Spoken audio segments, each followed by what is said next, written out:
So दिनैनि आंनि भिडिअ'आ blood circulation बेनि सायाव माने थैया जोंनि देहायाव माबायदि गोसारो बेनि सायाव नायलांबाय थादो नोंथांमोना।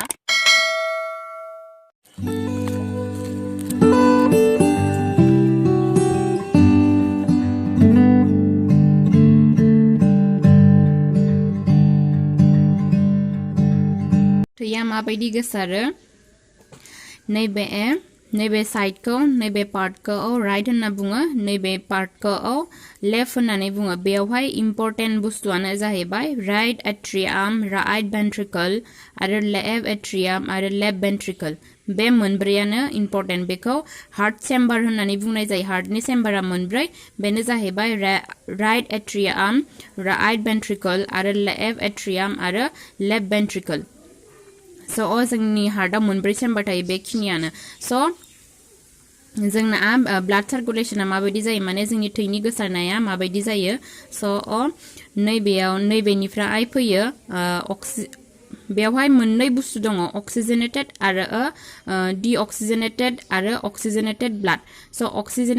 डिअक्सिजेनेटेड ब्लाडा नैथिंजाय फैयो आरो नैथिंजाय जायो बेनि प्रसेसा, आरो अक्सिजेनेटेड ब्लाडनि प्रसेसा नैबेखिजाय जायो। डिअक्सिजेनेटेड माने विदाउट ब्लाड आरो अक्सिजेनेटेड माने विथ ब्लाड। डिअक्सिजेनेटेड ब्लाडा नैथिंजाय फैयो सुपेरियर वेना केभानि गेजेरजों। नैबेयावहाय राइट एट्रियामा बेखौ रिसिभ खालामो। रिसिभ खालामखांनायनि उनाव बेनिफ्राय नैबेयाव ट्राइकास्पेडनिफ्राय बेयाव फैयो राइट वेंट्रिकलसिम। बेनिफ्राय फैखांनानै नैबेयो जेब्ला बेनिफ्राय डिअक्सिजेनेटेड ब्लाडा फैयोना, अब्लाथाय बेयो अन जानानै होयो। अन जानानै जेब्लाथाय बेवहाय भरपुर मोनो, अब्लाथाय बेयो हारसिंनो अफ जाफिनो। बेनिफ्राय डिअक्सिजेनेटेड ब्लाडा पाल्मोनारि वेनाससिम थाङो। पाल्मोनारि वेनास माने बेयो लांसजों एटाच थायो।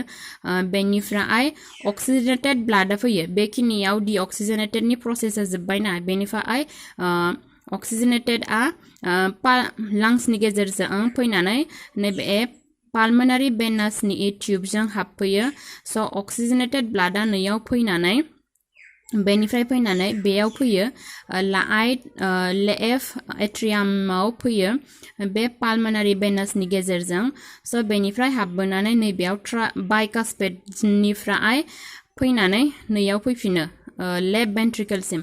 बेखौ मिट्रेल होननानैबो बुङो आरो बाइकास्पेड होननानैबो बुंनाय जायो। बेनिफ्राय अक्सिजेनेटेड ब्लाडा नैबे अर्थानिफ्राय थांनानै नैबे ट्यूबजों थांनानै जोंनि देहायाव जेसेबां थैनि नांगौथि जायो बेखौ सुफुंनानै होयो। जोंनि देहायाव गुबुन गुबुन पार्टआव बेबायदिनो थैया गोसारहोयो। जोंनि थैनि खारथाया हार्टनि गेजेरजोंनो जायो आरो बेनि नर्मेल रेन्जआनो जाहैबाय जोंनि हार्ट बीटनि नर्मेल रेन्जआनो जाहैबाय 60 to 100 बीट पर मीटर। बेनि गेजेराव थाब्लाथाय बियो हार्टनि बीटआ रेगुलार, आरो बेनिफ्राय खमसिन आरो बारासिन जाबाथाय इरेगुलार हार्ट बीट होननानै बुंनाय जायो।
स' आसा खालामो जायफोर फंबाय बिनानाव मोना 9, 10, 11, 12 आव फरायबाय दङ बेनि थाखाय बे भिडिअ'आ एसेबाबो हेल्पफुल जागोन होननानै आं आसा खालामो।